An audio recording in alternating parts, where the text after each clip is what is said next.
Hello, boys and girls. Greg here from the Scary Spirits podcast, once again to make you a cocktail. This week's cocktail is the Green Demon, and it is the featured cocktail in today's episode. We're going to take our goblet. I put ice in mine. To that, we're going to add 1 ounce Midori or melon liqueur. 1 ounce.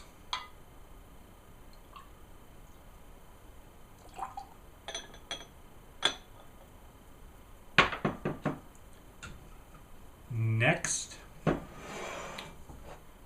vodka. 1 ounce of vodka.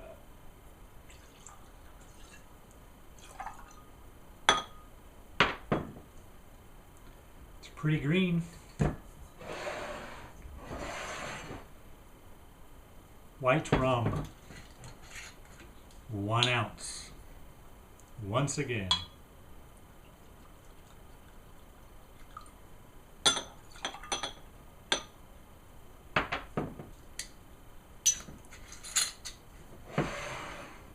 Next, lemonade.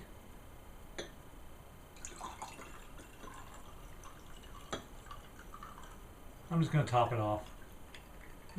See.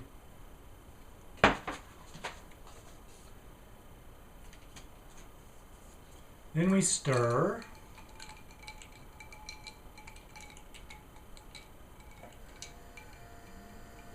And there you have it, boys and girls. The Green Demon.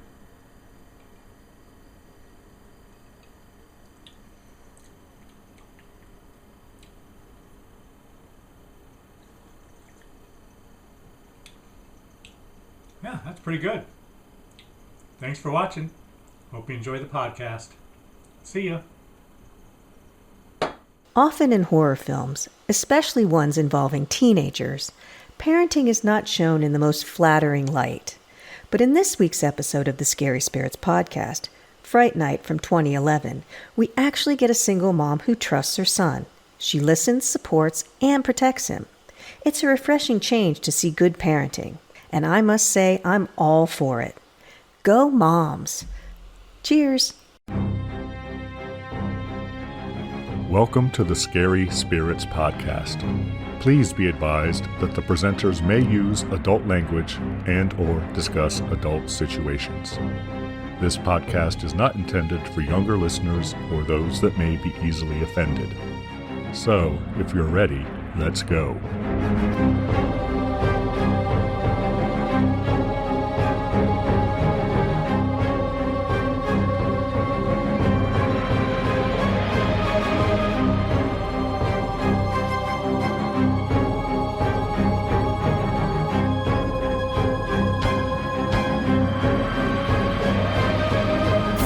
Hi, I'm Greg. Hey, I'm Karen. And welcome to the Scary Spirits podcast, the podcast that combines the two very different yet highly compatible worlds of scary films and alcoholic spirits. What could possibly go wrong? Indeed. How are you, Karen? I'm doing great. How are you, Greg? I'm good. Thank you for asking. It's what we do. Karen, was this my choice? This film this week? Was it me? Yes, I'll remind you it was you. Once again, Karen, I don't like your tone. That happens sometimes, doesn't it? The film I have chosen this week, I'm calling it our first remake, but it's really not. But it's Fright Night from 2011. Is there a reason you chose this one? Because today is Colin Farrell's birthday, Karen. Awesome. So happy 47th birthday, Colin Farrell. He's just a young pup. He's a baby. I do have a cocktail as well, Karen. Excellent. What's that? It's called the Green Demon. Is there a reason you chose that one? Because it has Midori in it. That it does. Yeah, it'll all become clear when we get into the film, Karen, I think. Have you ever had Midori straight? Probably. I was going to try it that way, but I forgot and just threw it all in there. Melon liqueur. Yeah, but do you just sip it? Seems like you need something, but apparently not. Well, Jägermeister's is an herbal liqueur, right? Apparently. So I just drink it straight. What's the difference? I don't know. This is pretty sweet, I would guess. But besides Midori, it has vodka, white rum, and lemonade. Lemonade. Lemonade. Yeah, we're going to need 1 ounce of Midori or melon liqueur, 1 ounce of vodka, and 1 ounce of white rum. Add it in a large goblet, it says, and then top with lemonade. Stir. Serve with a lime wheel garnish if you want to be fancy. I was not fancy, Karen. I was not either. But you are actually using a goblet, so I'm impressed. Closest thing I could come to a goblet, yeah. That holds a lot more than I thought it did. I think it's actually, I think it's called a sniffer. Oh, for brandy? Or high alcohol beers. Oh, of course. Sorry. But it holds quite a bit. Lucky you. Should we give our friends and listeners time to make their own green demon? Absolutely. Hold on.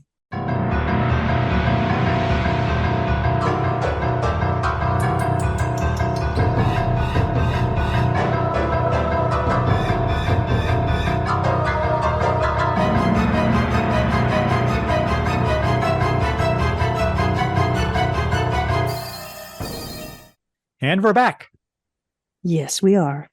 All right, Karen, might you have a brief synopsis for us of this film from 2011, a remake of the original Fright Night from 1985? I do. Go on. Tell me a story. Charley is a high school senior who's in with the in crowd and dating Amy, the most sought-after gal on campus. But trouble enters his world in the form of Jerry Dandridge, a charismatic new neighbor. After witnessing some unusual activity next door, Charley concludes that Jerry is a vampire. Of course, no one believes him. After seeking advice from illusionist Peter Vincent, Charley sets out to destroy Jerry himself. Thank you, Karen, for that brief synopsis. That was a long one. Sounds a lot like the 1985 film. Except Peter Vincent is an illusionist and not a horror movie host. You scared me. I thought, did I have the wrong one? But no, it says Colin Farrell, Anton Yelchin. I mean, I was like... it's the right one. We are a match, Karen. We are a match. Excellent. Are you ready to get into it or anything else we need to cover first? No, let's go. Did you watch this on Amazon Prime, Karen? I did. I did as well. It had great warnings. Did you get them all? I did, Karen. Rated R. Violence, frightening scenes, substance abuse, alcohol use, smoking, foul language, and sexual content. It's got to be good. Right. I mean, what could possibly go wrong? I could have used more sexual content, but know what's missing, Karen? What is missing? It's obvious to me now.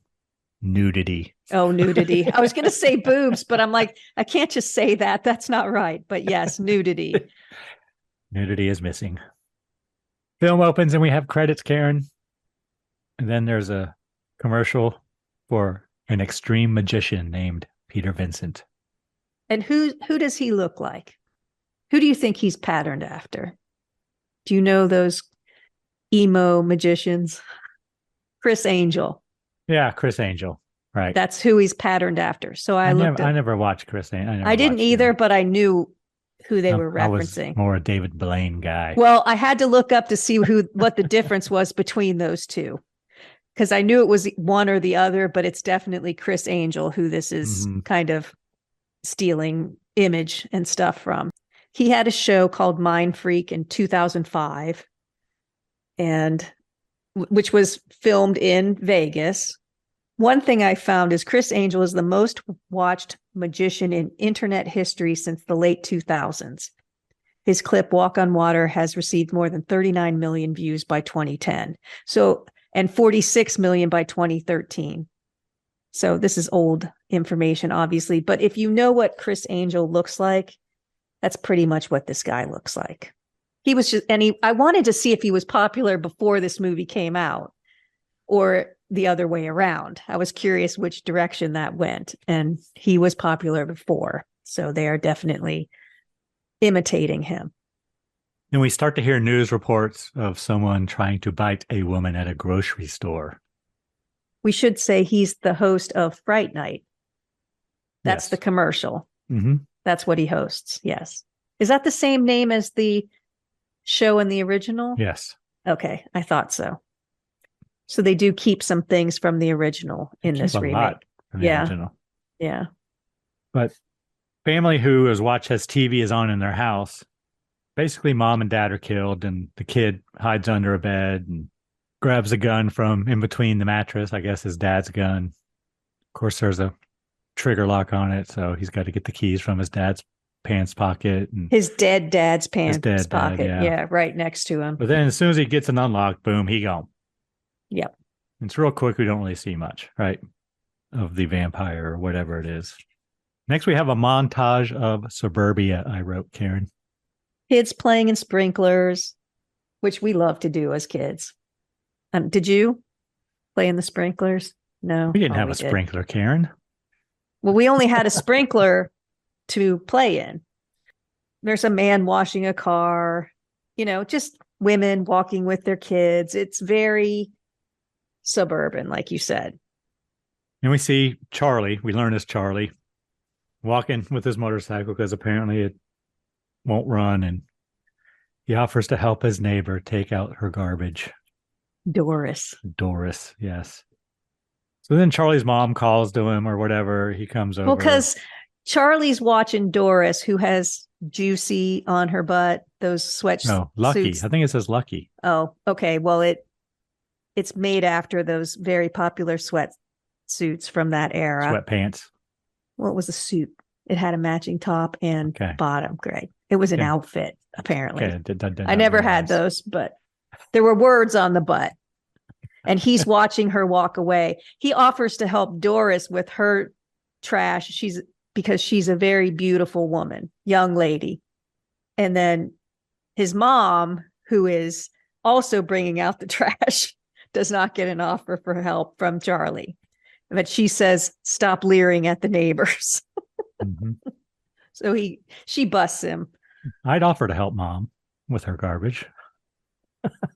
You mean his mom? Oh, yeah. Yeah. That's because I'm nice, gentlemanly like that.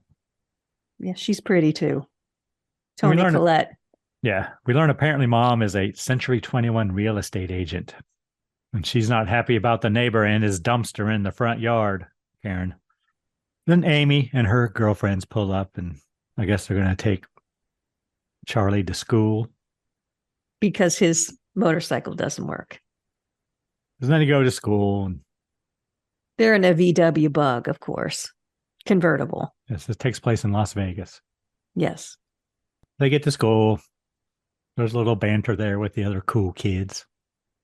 And at one point, Amy tells Charley that nobody goes to prom on their senior year.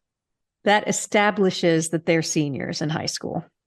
Is that a thing? Is that a thing now? I don't know. I went to my senior prom. I probably did too. We all. That's why it's called a senior prom. Right. But whatever. Okay. Whatever. So next they're in class and the teacher's calling attendance and several kids are missing. After class, Charley's former friend, Ed, kind of corners him and tells him that their classmates are missing. Before this, his mom says, when they're talking outside before he leaves for school, she says Ed has called a couple times. Charley's obviously avoiding him. This is his older friendship that he's been best friends with for a while, but he's moved into the cool crowd now, so he can't associate with the older friends, the friends that he had previous to being in the cool crowd. And Ed is that. But Ed wants Charley to help him look for Adam, who was their mutual friend. Yeah, the three of them really were close. And Ed threatens to tell Charley's new friends about, all the things they used to do together and all their costumes they made. And Yeah, they made videos of them and all the nerdy shit they did. Yeah, the nerd stuff. So Charley agrees to go look for Adam with Ed. Next, we see Ed at Adam's house, and it looks like Charley has stood him up because Charley's home. Yeah, and it's dusk. It's not Amy. after school. They were supposed to meet after school. I said, this looks like evening. So yes, he was stood up. So next, we see Charley's mom, Jane, flirting with Jerry, the new neighbor. Charley's mom introduces him to Jerry. Does she say his last name here?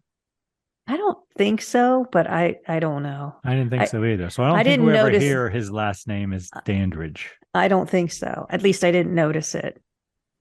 Then Ed sends Charley a text, again, with an image, said, if you don't come, I'm going to share this with everybody. It's a picture of Charley in a made up superhero costume, Squid Man or something. So he's got years of blackmail he can use against Charley. And he said, if you don't show up in 10 minutes, this is going viral.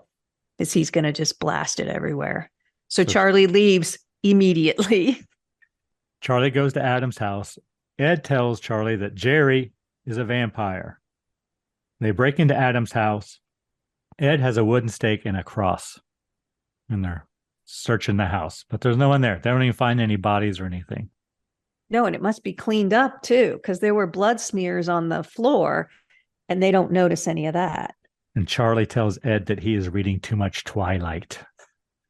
Yes, Ed's insulted by that. Then Ed begins insulting Amy. That makes pretty hard. Charley upset. But we also hear that I guess his nickname was Evil Ed because maybe that was a character he played in their videos that they made or something. Maybe. They do mention Evil Ed at this point. Yeah. But yeah, Charley doesn't like when he's making fun of Amy.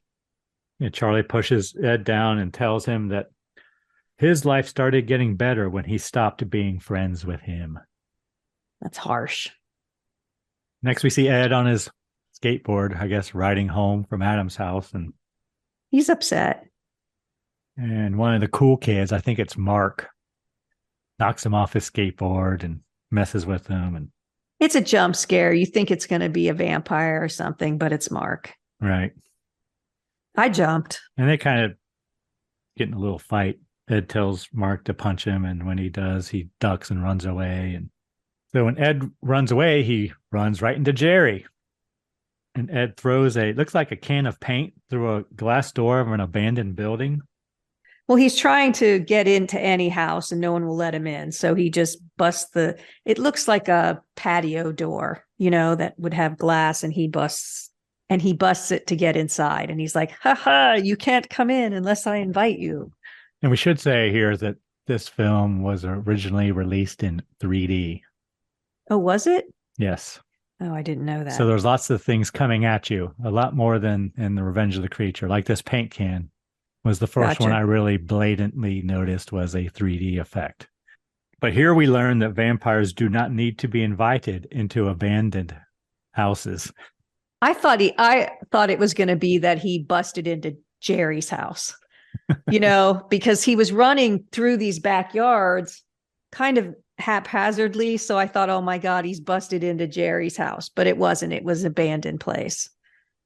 So then they kind of fight and Jerry chases him or whatever. And he's sniffing to try to find him.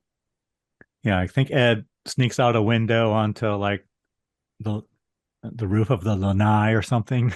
and then drops down. And of course, Jerry is sitting right there by the pool waiting for him. And he scares him, so Ed falls into the pool, yeah. And he has a cross around his, his neck or whatever, his necklace. But Jerry moves in and convinces Ed to become a vampire, I guess. Yeah, he's basically saying, nobody likes you. Your best friend doesn't even want to be around you. This is a gift. This is a gift. Yeah. And so Ed drops the cross and they go underwater together. I will say there's a lot of this movie that's dark. Very dark. And I couldn't see what was happening. my computer's kind of old, so I thought maybe, well, but there's scenes where stuff's happening and I have no idea what's happening. Yeah.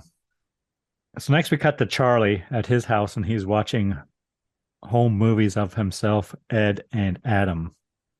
Reminiscing. And he's kind of smiling. It's not like he's thinking, oh my God, this is going to get out. But I mean, he's kind of watching it and having good memories, I would say.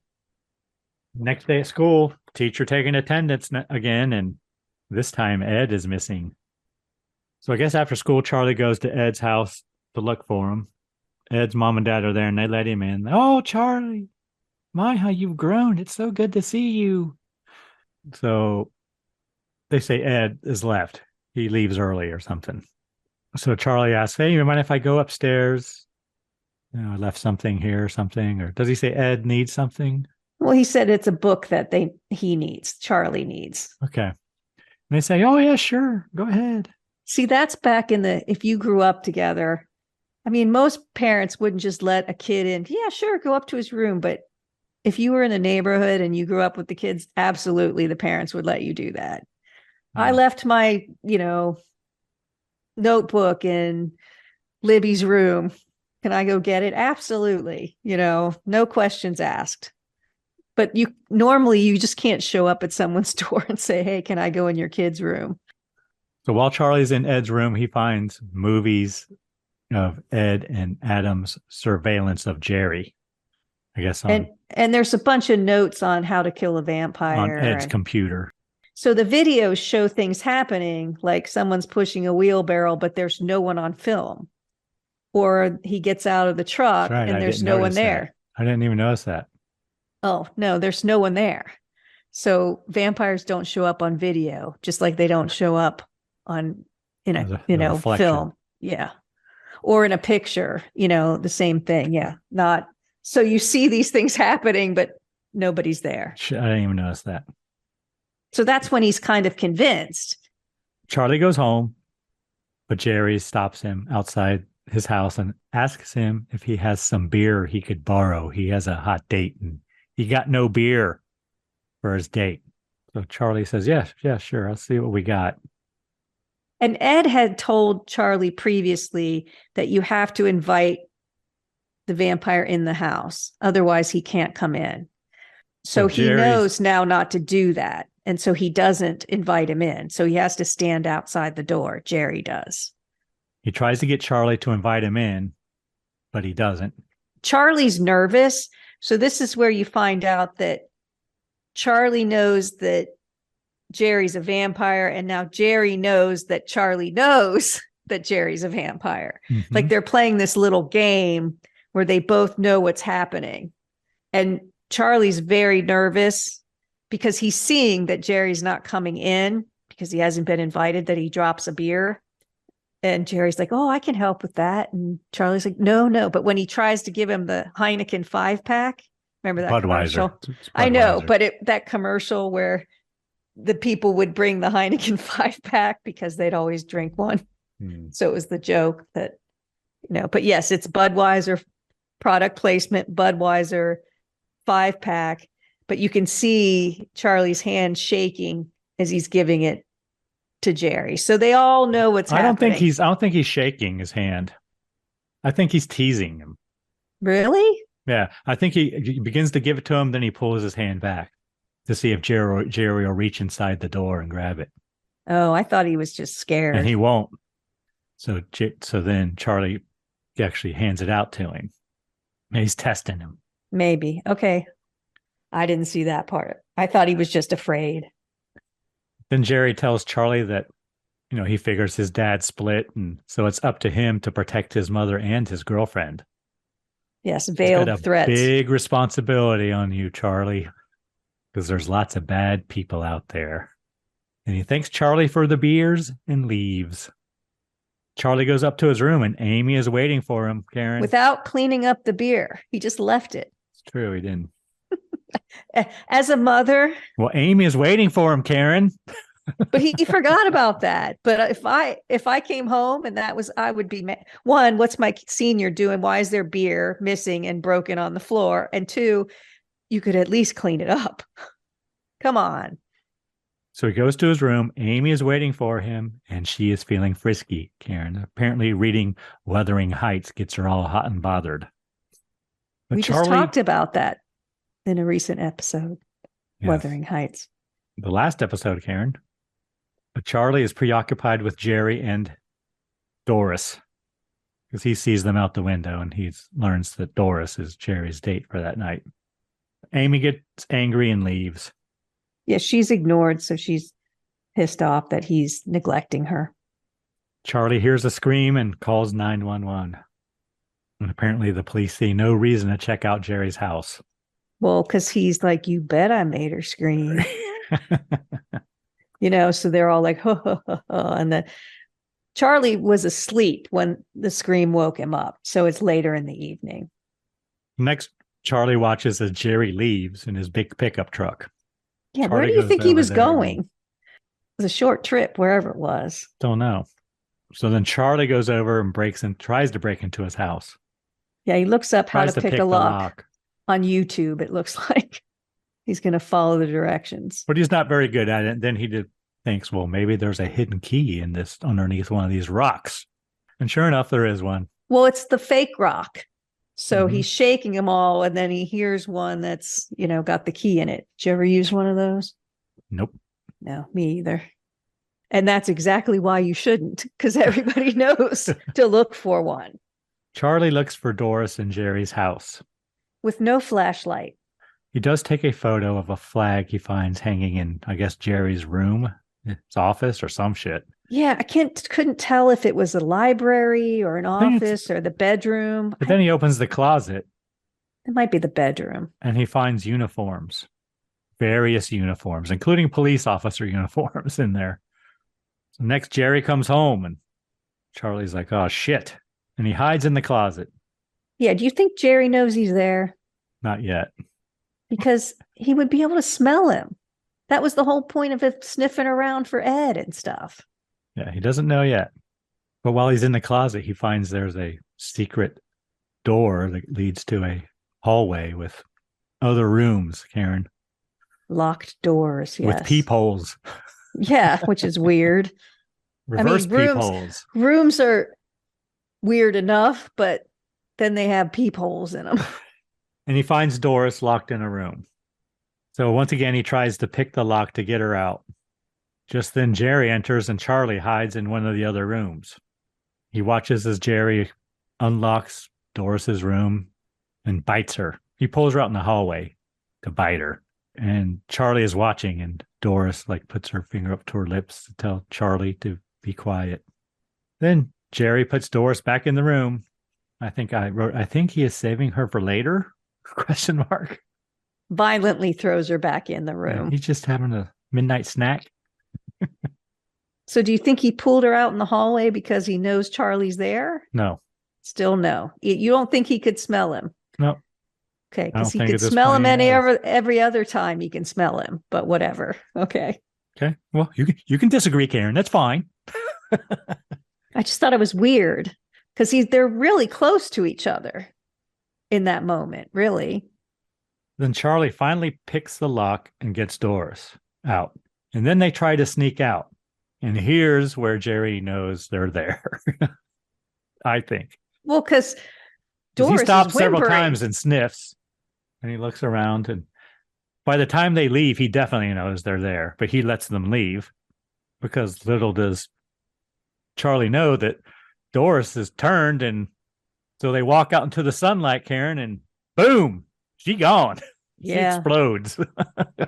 So Jerry does eat an apple. This is the second time he's eating an apple. Do you remember why Jerry is able to eat apples? From the original? Yeah. Because he was a fruit bat, right? Because DNA. Because Chris Sarandon decided that Jerry had fruit bat DNA in him. Yeah, and I'll put a link to our original Fright Night episode. Anybody that hasn't listened to it can go back and hear us talk about the original and compare and contrast. So next we see Charley telling mom not to invite Jerry over or into the house and to stay away from him. Next, Charlie's at school doing research in the library on vampires. And Peter Vincent. Amy comes in and he kind of blows her off. I think Peter Vincent looks like Jared Leto. Mm-hmm.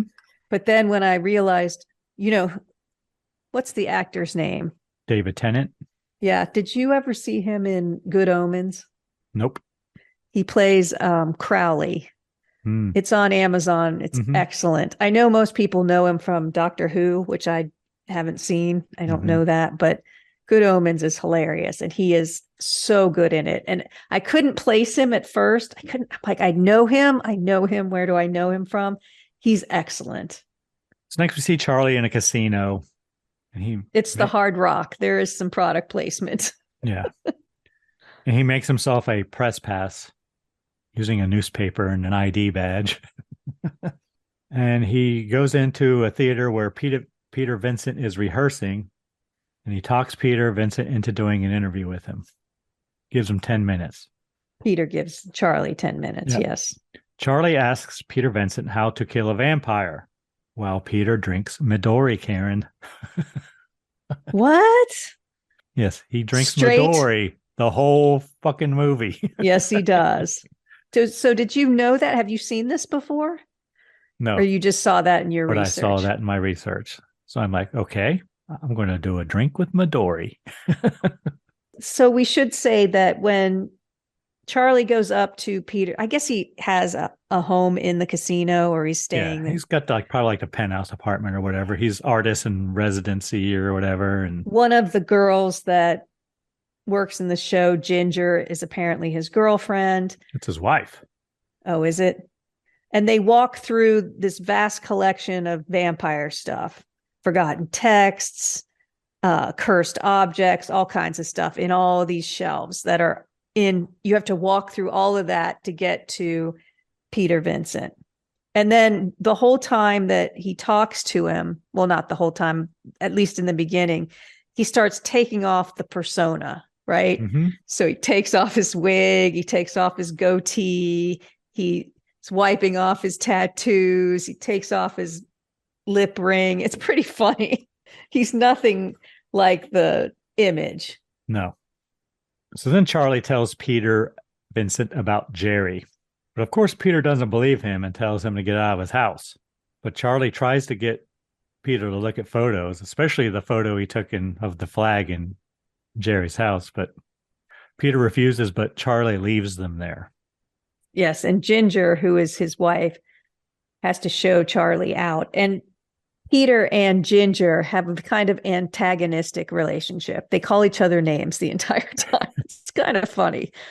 But apparently they love each other. I don't know. She keeps calling him a douche and he calls her an asswipe. And, it's bantering. But he does leave the pictures there. Next, we cut to Charlie's buddies, Ben and Mark, sitting outside Charlie's house in their car. And they're watching him put up crosses and garlic and all that stuff in the window. And they're saying, well, he's paranoid. I thought, what did he say? Carrots were chasing me with hatchets or something. Mm-hmm. So they think he's just high. So he's putting all this stuff in his windows because he's paranoid from being high. And they're smoking a joint. Yes. But yeah, Charlie's hanging crosses and garlic in his window. So then there's a knock on their window and Mark tells Ben, "Hey, put that joint away. I'm cool. Put away the grass or something. I don't know." So I thought they were buying weed, but no. Okay. No. They roll down the window and it's Jerry, and boom, they go in an instant. And there's some 3D blood here, I'm sure. Oh yes, I bet there is. Yeah, blood coming at you, blood splatter. Yeah. So next, we cut to Charlie. His mom wanting to know what's going on, asking Charlie. She says the house looks like a Dark Shadows show. Do you remember Dark Shadows? Yes, I do, Karen. Used to watch it after school. I never watched it. How could you watch? You didn't. I did. You must have been in syndication. Okay, I was going to say your mom let you watch this when you were 2. It was in syndication. I know. I was just a baby, Karen. But It was yeah, it was in syndication. It was on at some point when we were in like junior high or middle school or something. I remember coming home and watching it. I do remember watching it as a child, a little kid as well, like I was a kindergarten. Did your mom like it? Is that why you No. watched it? My mom liked it, My but aunt there you go. That lived makes with more us, sense. and she Okay. kind of watched me while my parents were working, and it was basically just a gothic soap opera, right? It's exactly what it was, a gothic soap opera that aired weekdays on ABC television from June 27th, 1966 to April 2nd, 1971. The show depicted the lives, loves, trials, and tribulations of the wealthy Collins family of Collinsport, Maine, where a number of supernatural occurrences took place.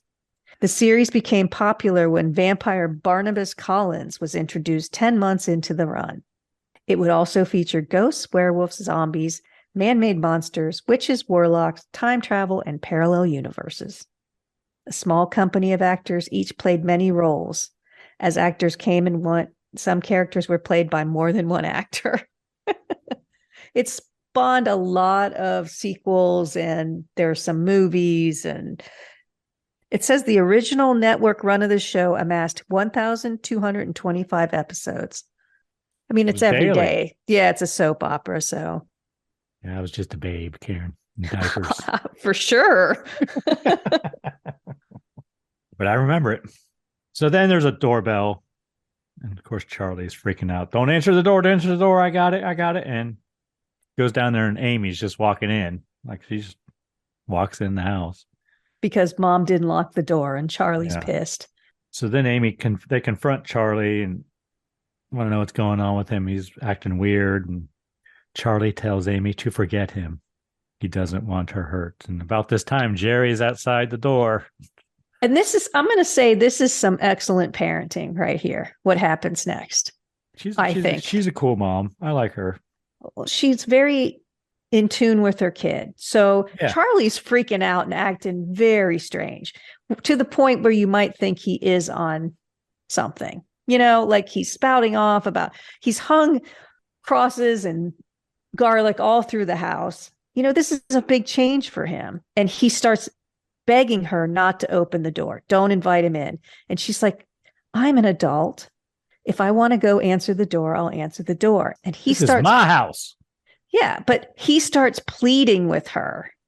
And Jerry threatens to go to the authorities because he's been stalking him and broke into his house. And Charlie's mom looks at Charlie and says, then go get the authorities. And she does not go to the door. I just thought that was a big scene for me, just because, well, first in the other one, she does invite him in.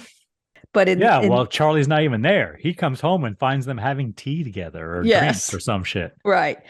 She doesn't go against, she trusts him in that moment, even if it's just to make him feel better. Like, she probably doesn't believe anything he's saying, but he is so upset that in order to calm him down, she does what he wants her to do, which is, I thought, good parenting. It's very Gen X parenting, I think, too. Well, nobody pays attention to, they sort of pay attention to where the kids are, but not really. They do a little bit, but yeah, it's vague. Like, well, why were you out all night? I'm thinking, yes. You were out all night and your mom doesn't, or Ed just left. He left early. As a parent, I'd be like, well, where did he go? Very Gen X parenting. Yes. All right. So anyway, Jerry gets pissed off. He ain't happy.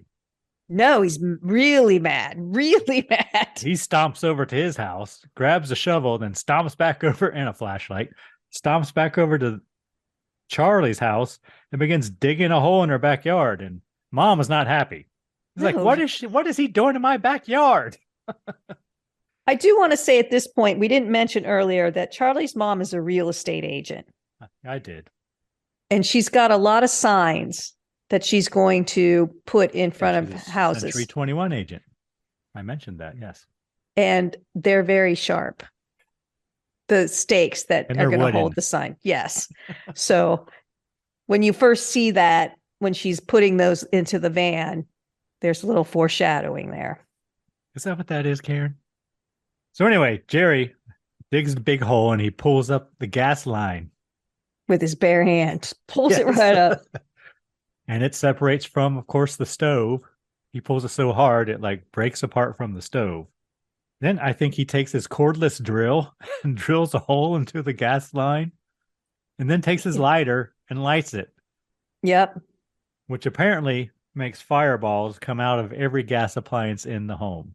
Just their home, but doesn't gas, Just their home. Wouldn't it go in both? You would think it'd go both his. directions. Yes. Yeah. But yeah, it blows up their house basically. So whatever. So then Jerry, A little bit at a time. and Jerry stands outside the window and says, I don't need an invitation if there's no house. So Mom, Charlie, and Amy jump in their minivan or whatever in the garage and drive off. They don't even wait for the garage door to go all the way up. No, because as soon as they drive out, the garage blows up. The whole house Yes. goes at that point. Which, is that how it would happen? That'd be a lot of gas in there, right? Well, like you said, for one thing, it would go both directions. But I mean, I'm not saying it wouldn't blow, but there have been gas explosions that will level houses. True, Karen. that's absolutely true. But I didn't know how long it took. I think this is a slower explosion, and it is different stages. Like first the fireplace, then the oven, then They do have water time to heater, get whatever. out. Yes. So Jerry jumps on Charlie's motorcycle, and apparently it works just fine for him. Yeah, that's what I Fires said. right up. But they ran over it on their way out. They did, so the front wheel is damaged. Jerry, once again, is not happy, and he throws it at the car as they are leaving, and it smashes through the rear window. And now I think Mom and Amy are beginning to believe Charlie's story. Something's up for sure. Greg and I are both so excited that you're listening to the Scary Spirits podcast, and we would love to hear from you. Do you have a movie suggestion for us? Or possibly a favorite drink you'd like us to try? Or maybe you just want to say hi. If so, you can email us at info@scaryspirits.com. Thank you so much for your support. Now back to the show.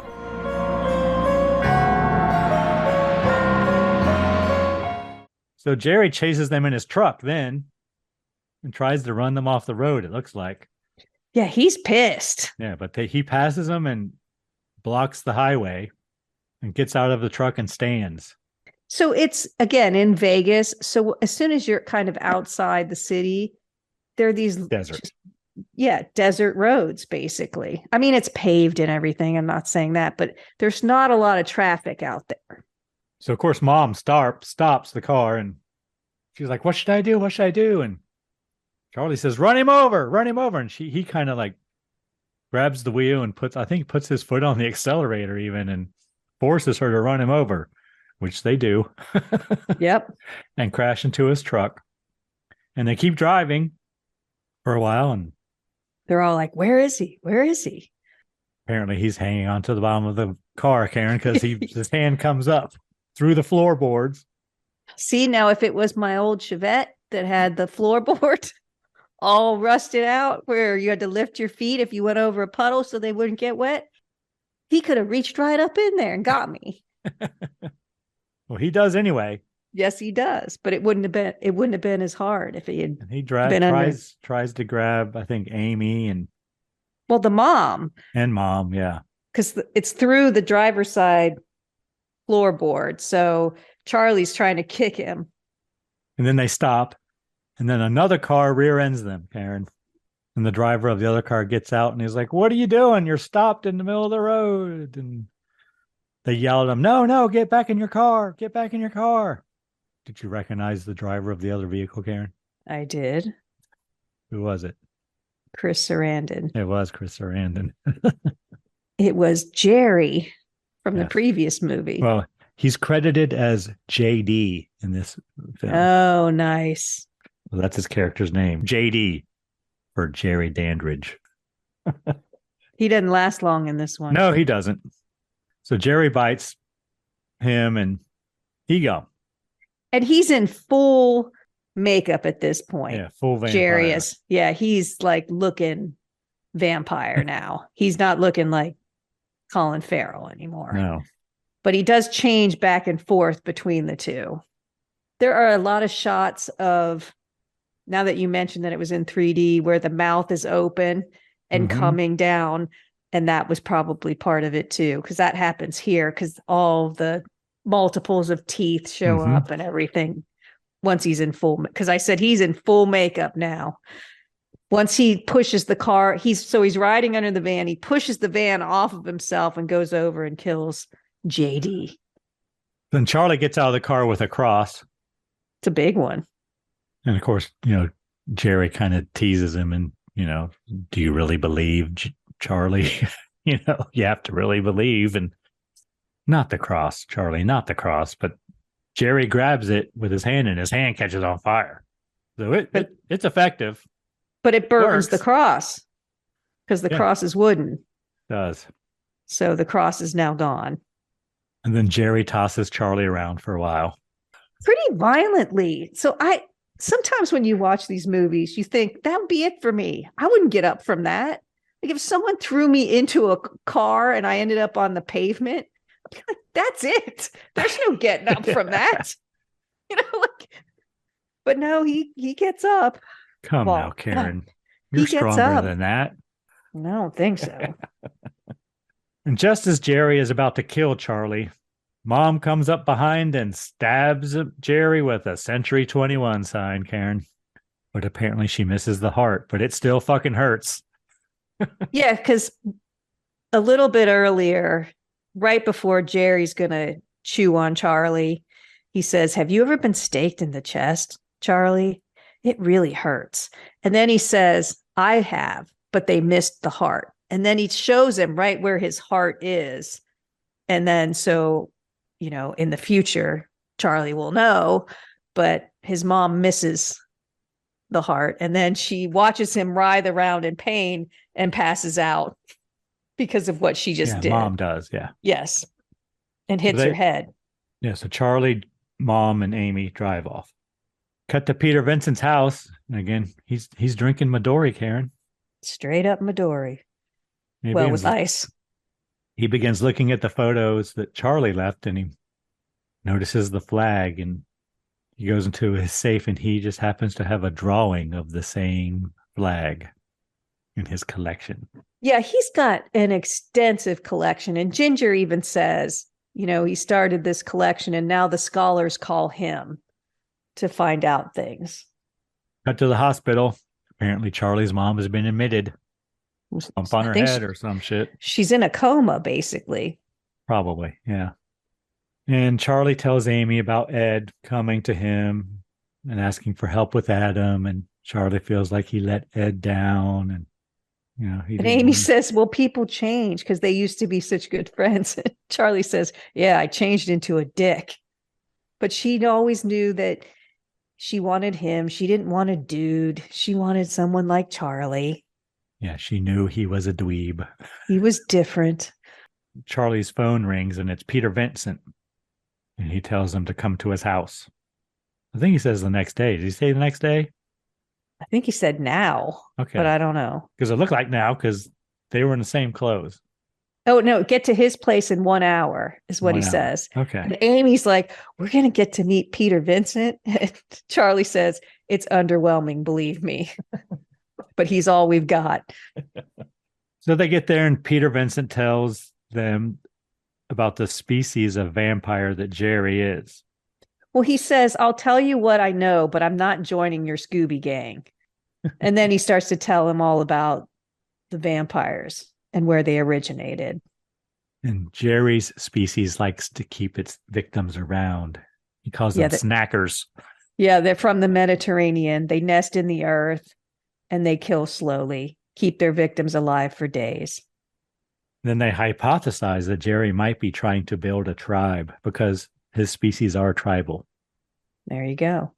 So next, Peter gets a call that there's a package for him, and he tells them to send him on up. Send the delivery guy on up. And of course, the delivery man is Ed. I thought it was going to be Jerry, but Charley says, you get deliveries this late? And Peter's like, well, I order things off of eBay when I drink it late at night, Yeah, but it's Ed. Yeah, he's not real sure. He's like, well, I don't know. But yeah, it's Ed, and he's He's full vampire now. He's turned. And Peter pulls a crucifixion nail on him. Yes. And Ed's like, that's old school. Nice. But you got to be awfully close to me to use that thing, is what he says. Right. And then Peter runs away. Run away, run away. He runs into his panic room and locks the door, severing Edward's arm in the process. Yes. And he also locks Charley and Amy out. So they run to the elevator, but of course it's been made inoperable by Ed, and they find Ginger there. She gone. Then Jerry arrives and kills the front door security man. And here's where I wrote, he does not show up on the security camera. This is the first time I noticed that he wasn't on camera. Yeah. So, yes, you see the security guy fall to the ground and blood everywhere on the video.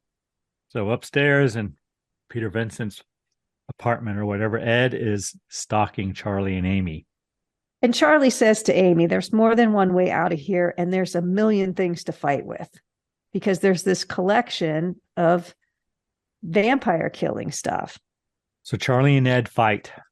Charley tries to hit him with a battle axe, but Edward flies all around the room. Is that when he tells Amy to leave? Yeah, I'm sure. Yeah. But eventually Charley hits Ed in the throat with the axe. Then we cut to Amy. But wait, so he hits him in the throat and his head's kind of not all the way off. Correct. And he says, bones, right? They're hard to cut. See, I always tell you that in the movies. It's not easy to cut through bone like that. Now, I don't know how sharp the battle axe was, but it got through a significant part of his throat. So it was pretty funny. Bones. I'm like, see, I told you. He kind of hit him in the wrong area too. He kind of hit him like more shoulder. So he hit shoulder like into clavicle down. And everything. And well, yeah, he's doing the best he can. cut to Amy. She has broken the glass and taken one of Peter Vincent's guns and loads it with silver bullets. Jerry comes at her and she shoots him repeatedly. I guess like 6 shots. She empties it. It's a revolver. But doesn't do anything. Nope. He pulls the bullet from his skin and tells her, werewolves. So then Amy breaks another glass case and grabs some holy water and throws it on him and says, vampires. And Jerry's face burns. Yes, and he's very upset. Amy runs away. And here I wrote, Charley didn't sever Ed's neck completely, apparently. And he tries to bite Charley. Yeah, and right as he's about to do it, Amy rushes in and hits him with a maul. That's what I called it. I couldn't figure out what, I was like, what do you call those things? It's a maul, right? I don't know. Spiked ball on a chain? I think it's a maul. Charley then stabs Ed through the heart with a wooden stake. He's gone. Oh, I thought it was the nail. No, it was maybe it was. I don't know. He But reached stabs for him something. through the heart. Yeah, he And gets. Amy yells at him to do it. Do it. Yes, just do it. But Charley's, reminiscing. I'm sure he's going through all this. Oh, you're my best friend. It'd be hard to stab your best friend. Would it, Karen? I think if they so. were a member of the undead, you wouldn't kill your best friend. I might hesitate. I know you wouldn't. I would not, Karen. I would be put gone. A strike right through your heart. First little canine sharpening, I'm done. So Amy and Charley find the stairs and they leave. Jerry revives. He's feeling much better now, and he follows them. At least they went down instead of up Correct. the stairs. But they wind up in a club, Karen. Well, they go through the kitchen and everything, but they wind up in a club. And they do a shot where Jerry's looking from the kitchen into the dance floor. Isn't that a similar shot that was there before? Similar. So they're running through the club, holding hands, holding on to each other. And Amy first says, oh, he won't kill us here. Look at all these people. And Charley says, nobody here will notice. And he's right. But then the DJ starts going, tequila t-shirts. It starts throwing t-shirts and people start going crazy trying to get another t-shirt. 3D thing because t-shirt's coming right at you. But it was just funny. It's a t-shirt. You need another t-shirt, but whatever. And people start fighting and they get separated. They separate Amy and Charley. And Jerry finds Amy. He carries her out. Like a caveman. Yeah, one of the guys in the club say, "That's what I'm talking about," as they walk past. But Yeah. and then Jerry kisses Amy, forcing her to drink his blood, or taste his blood anyway. And she seems to like it, Karen. Then Jerry bites her as tears run down her face. Charley watches as all this takes place. That's the same as the other movie too, correct? No, it's almost. In the other movie, Jerry kind of like hypnotizes her and they dance and seductively together and all that crap. And then Charley goes back to Peter Vincent. He's drinking Midori again, Karen. Charley tells Peter that Jerry got Amy and that he doesn't know if she's dead or alive or turned, but he's going to kill Jerry and Peter's going to help. And here Peter tells Charley that his parents were killed by a vampire. The only reason he survived is because he hid. Which is what he wants to do now. Exactly. He says, I'm not a coward, I'm a realist. But Charley makes him feel guilty. You're just like my dad who left us. Peter gives Charley a wooden stake blessed by Saint Michael. And supposedly, if he kills the vampire with it, it will change all of its victims back to normal. Which is a bummer for Ed and Doris. Yeah, they were so close. Peter asks Charley if he has a plan. Peter tells him that, you should do it in the daylight, but there's no guarantee he's going to be sleeping. So the best thing to do would be to torch him, because a vampire on fire is not thinking clearly, and then put the stake through his heart. But Charley, who is a tactical technician, says, if he's on fire, how am I supposed to get close enough to stake him? Right. Cut to Charley in his mother's hospital room watching the sunrise. And there's crucifixes all over and crosses all over his mother's room. And he does say, I don't think it's this time, but when he was leaving before, yeah, she's very religious. I mean, there's like 50 crosses or something. He tells that to one of the nurses there. Next, we cut to Charley, and he's buying crossbows and survival gear, and he's making at the a vampire store. Killing kit. Yep. And the cashier's an older guy. Charley says, I'm going to kill a vampire. The guy says, good for you. Checks him out and takes his money. Next, Charley breaks into Jerry's house and begins knocking out all the blacked out windows to let the light in. He finds Amy in one of the hidden rooms, but she falls through a trapdoor. Peter arrives, and apparently he wants to help, Karen. He has seen the error in his ways. Yes, he has. So they go to where Amy was, and they find the trapdoor, and they fall into the basement. As Peter says he's drunk enough to try anything. Amy calls Charley's name from afar. When they hit the basement, Peter says, I might not be drunk enough for this. And at one point, Vincent says to Charley, you know this is a trap, right? And Charley says, I'm counting on it. And Amy's being used as bait, obviously, right? So they find Amy, and then Jerry drops from the ceiling and throws Peter across the room and locks Charley in the room with Amy. Yeah. Next, Jerry advances on Peter. He tells him he has his mother's eyes and his father's aim because Peter is shooting at him and keeps missing. Jerry says to Vincent, look at you all grown up. And then he says, welcome to Fright Night for real. Because that's what, he would say. And yeah, he does taunt him. I said that in the first film too. You've got your mother's eyes and your father's aim. That was kind of funny because he can't hit him. No. But he's also drunk. So, Then Jerry hits Peter in the forehead with a pebble and causes his forehead to bleed. Yeah, Jerry throws a pebble at Peter and hits him, and one drop of blood falls from his forehead slowly. And Peter's like, what? That's it? A pebble? And then as soon as the droplet hits the ground, bunches of vampires start coming out of the Rise earth. up. Yep. Yeah. Back to Amy and Charley. Amy hugs Charley. She says, you should have saved me, which is harsh, I thought. Yeah. Back to Peter. He has a revolver that shoots wooden stakes, apparently. He's aiming a lot better all of a sudden because he's hitting a couple. Vampires. Yeah. But then his gun jams and He curses eBay. Back to Amy and Charlie. Amy goes all vampire and tries to bite Charlie. And he stabs her in the gut with a wooden stake. She says after, it hurts. She pulls it out. Yeah. He kind of runs away and she says, you missed. And he says, I know. So he didn't want to kill her. Right. So next, Charlie shoots holes in the ceiling of the basement, letting the sunlight from upstairs stream in. And I think Peter's getting chewed on a little bit. He is. But the light hit the vampires around Peter, and one of them fries in the sunlight, and the other ones all run away. So Peter and Charlie stay in the light. Peter starts smoking. Jerry tells him he's turning. Yeah.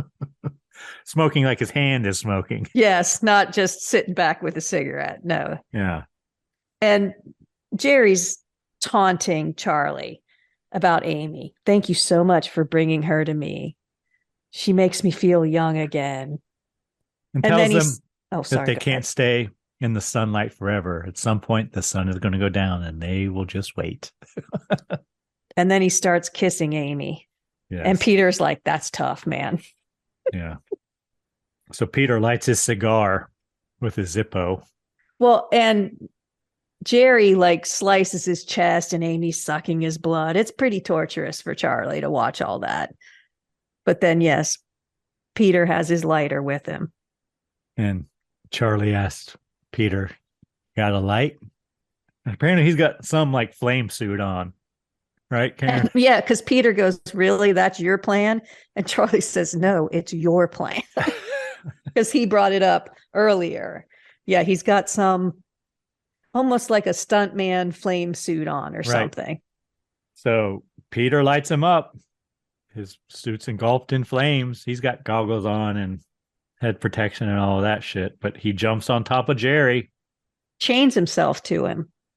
Oh, that's why does? That's why they don't has separate. The little grappling, the little carabiner. Yeah, so that's why they don't separate. They roll together because they're chained together. So Jerry flies around the room. I thought he was trying to get Charlie off of him, and I guess he is. He is, but he can't. Correct. And then while they're doing that, Peter Vincent shoots some more holes in the ceiling, letting more sunlight in. Jerry gets caught in the sunlight, and Peter throws Charlie the blessed stake. Yes. And tells him to put it through his heart. Charlie stabs Jerry in the heart and Jerry explodes. All the vampires and other victims seem to turn back. Charlie's out of it, though. Yeah, it looks like he might be gone. So they try to revive him. Well, just by going, Charlie, are you all right? Slapping him in the face, yeah. So Charlie comes to and Peter kisses him on the lips. Well, he just saved him. And he tells him, next time you're going to use my plan, let me know ahead of time, basically. Cut to Charlie and Amy kissy facing. Charlie's phone rings and it's his mom. Apparently she's all better. She's buying things for the new house. And we learn good insurance or something. Yeah, we learn Charlie and Amy are in Peter's house, I guess, because he walks in while they're both half naked. Interrupts. Then he leaves and Charlie and Amy return to kissy facing. Well, and he says, don't do anything I wouldn't do, which is basically sushi and mini golf, which was kind of funny. And we have credits. The end, Karen. They're very cool credits at the end, I thought. I don't know if there was 3D stuff in there, but could have been. There were. I know there was when they showed, because they showed again Jerry's death scene when he comes at the screen all vampire. Yeah, I just thought they were cool. All right, Karen, anything you really enjoyed or were pleasantly surprised by in this film? I kind of don't know how to feel about this, but I like. Are you conflicted, Karen? Well, first I should say I thought it was good, but I can't figure out if I liked it better than the first one or not. I can't figure that out in my head. I don't know. And I know we did the other one a little while ago, so it's kind of hard to remember all the details. Although watching this, it did remind me of some. I did like their throwbacks to the original, the apples, the scenes that they recreated, the fact that Chris Sarandon was in it. I like those. I always like those in movies. They call them kind of Easter eggs or something when you're looking, something special is in there. I thought the acting was good. I liked it. There wasn't anything I really didn't like about it. I mean, I wasn't overwhelmed with its greatness or anything, but I think the first one was funnier. Don't you think the first one was funnier or had more jokes maybe? Yes. And I did like that about it. But I also liked there was some pretty good makeup and special effects in this one compared to the first one. So if this was if I had only seen this one, I wouldn't be comparing it to anything and I would have thought it was good. But since I am comparing it to the other one, I'm kind of conflicted about it. The other one was very effective with the jokes and it was still scary. In this one, I will say there was a little bit more female empowerment. The mom was more involved. The girlfriend was a little bit more involved in the fighting and everything. They were less passive. Yeah, she wasn't so much the dumb blonde or whatever. Yeah, I did like that about it. And I thought, like I said, I think the parenting was really good in it. Like it wasn't just a dumb mom, which a lot of times these are for obvious reasons because they need to be victims and all that stuff. But the women in it were a little more involved, which I liked. What about you? What did you like? For a remake, it's pretty good. Did it do better than the original? Well, that's relative, Karen. Do people like it? This one? They do. Do you know what I mean? Like sometimes people, there's a remake and you're like, I hear they're remaking The Lost Boys. And I'm like, why are you even messing with that? That's perfection. Don't touch The Lost Boys. And this one was a good movie to start. So to remake it is a risk, but I think they cast really well. They did. Well, I guess. Oh, okay. That's one of my issues. That's one of my things I didn't like about it so much. Well, what didn't you like about it, Karen? I didn't really come up with anything I didn't really like. Well, like you said, for me, it's hard not to compare it to the original. I mean, the original was 85, and that's, that was my prime, Karen. So I'm kind of partial to that. I'm kind of partial to that, even because the music is it was very 80s, right? Yeah, I was going to say one of the all things 80s is awesome. I think they could have used music better in this. The music was fine. It was fine, but I think it could have been better. I don't know how exactly, but somehow I think it could have been better. I know that's not helpful. And I realize, when someone can't tell you what they want, but only what they don't like, you can't really get there with what they're looking for. But it felt like music could have been a lot more involved in it. I guess that's what I'll say. I didn't like that, but it was still effective, the music that they used. So, but it didn't really have anything. I will say I liked Colin Farrell. I thought he was well cast. That was a good casting. Okay. Is that the only one you liked? I think David Tennant was good as Peter Vincent too. That was good. He did a good job. That's it? You didn't like Toni Collette? Well, yeah, mom. That's the mom. Yeah, she's fine. Oh, I liked her. Did you think he looked a little old to be a senior in high school? But again, that happens a lot. Yeah. The two characters. I thought they were good. Did you not like Evil Ed? He was fine. Yeah, he was fine. It was Charley and Amy who I had issues with.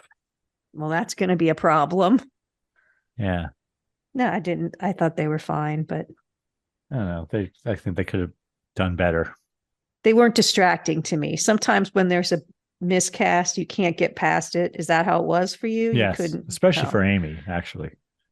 I couldn't get past her nose, Karen. I don't know what it was. Oh my God. I don't know. I have no response for that. I'm sorry. It was fine. So I'm guessing I think the first Mark one would have been a better Charley. The guy who played Mark would have been better as Charley, but whatever. But it had to be the dweeb. You had to have the guy who left behind Ed. That's true. Mark's not going to. This one is different in that way. In the first one, they were still friends. Right. I thought the girl who play Doris was terrific. The stripper or go-go girl, go-go dancer, depending on who you ask. Yes. And Chris Sarandon did a good job on his Dying. character. Yeah. 3D got in the way, I felt. Maybe. Seeing it in 2D. I mean, it might have been different if it was in 3D. If I'd have seen it in the theaters. I think you might have liked it better if you hadn't seen the first one.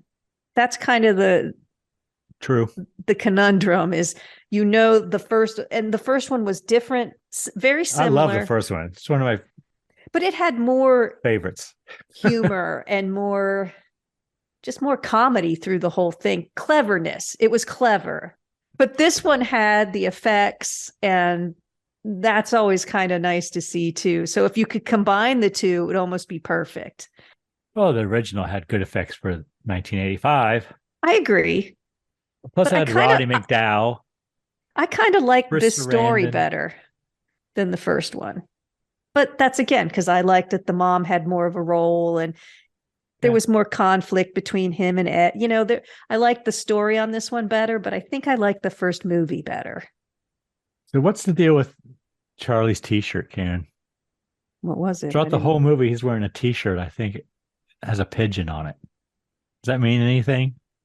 The only thing it made me think of is the Facebook group Effin' Birds, but it's way too early to have been that. So, and I noticed that Jerry was wearing like a silver medallion, which almost looked like a coat of arms.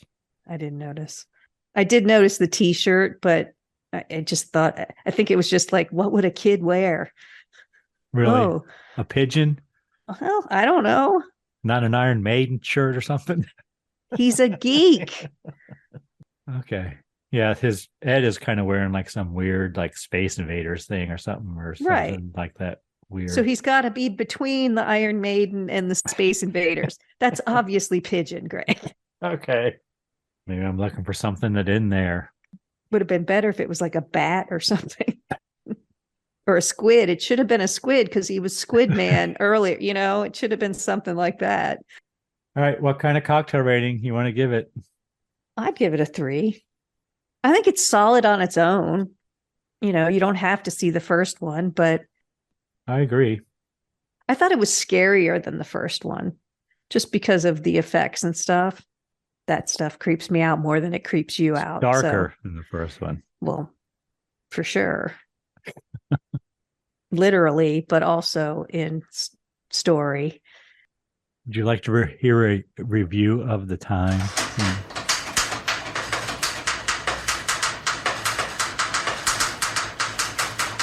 Critics Corner. Yeah. From way back in 2011. It's scary how long ago that was, but. So I have a few here, but I'm going to read one. Okay. And I'm going to paraphrase. This is from Entertainment Weekly, August 21st, 2011. Fright Night is a 3D remake of a vampire movie, and so in theory should be a State of the Union address of everything that is currently wrong with Hollywood. But instead, it ends up getting a surprising number of things right. The film largely works not because the plot hews closely to that of the 1985 original, accepting a few smart updates that help brush off the graveyard dirt, but because it also resurrects its spirit, offering up equal parts scares and fun without letting them fuse into camp. Colin Farrell's performance as Jerry is the pulsing, stakeable heart of the movie. If the Twilight melodramas have tamed bloodsuckers by turning them into gelded and gilded objects of affection, Farrell makes his vampire terrifying precisely by returning his sexual agency and ramping up his dangerousness. Unfortunately, the fun and frights are nearly undone by one of the most extraneous and ill-conceived uses of 3D in recent memory. It doesn't ruin the experience, but it's the only aspect of this vampire tale that really, truly sucks. That was one. And I will make a note that I do have Roger Ebert's review because he was still with us at that point. And he liked it, but he did say that you should see it in 2D if you can, because the 3D process diminishes a film's light level by at least 20%, And this film, of course, depends on many night scenes and dimly lit interiors. Oh, that's why. Okay. Well, Colin Farrell definitely smolders. There's no question. And on Rotten Tomatoes, it has a 72% approval rating. IMDb, 6.4 out of 10. And Google users give it a 70% approval. So it was much better than I thought it would be. Yeah, me too. But I didn't know that's because I have such an affection for the first one. What do you think of the Green Demon cocktail, Karen, with Midori? I definitely like the color. And it's good. It is a pretty green. Yeah.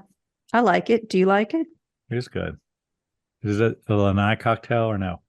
No. I can drink some of those by the pool. Yeah, it's not very tropical necessarily. It's tart. It is tart. Tart and sweet. Yeah. So I would say it's an excellent color for a Halloween party, though.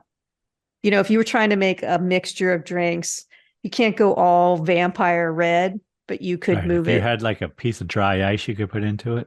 Yeah, it looks a lot like the scientist one where we made with the Skittles. It's that color because mine was green. Well, mine I think was yours red, was purple. Oh, I thought it was purple. Oh, maybe it was purple. You're right. But it's got that spooky lab kind of look to it. Anything we learned today, Karen? We learned about Dark Shadows, the series. We learned a little bit about, what was it we learned Chris today? Angel. Chris Angel, yes. We did a throwback about why Jerry was eating apples in the movie.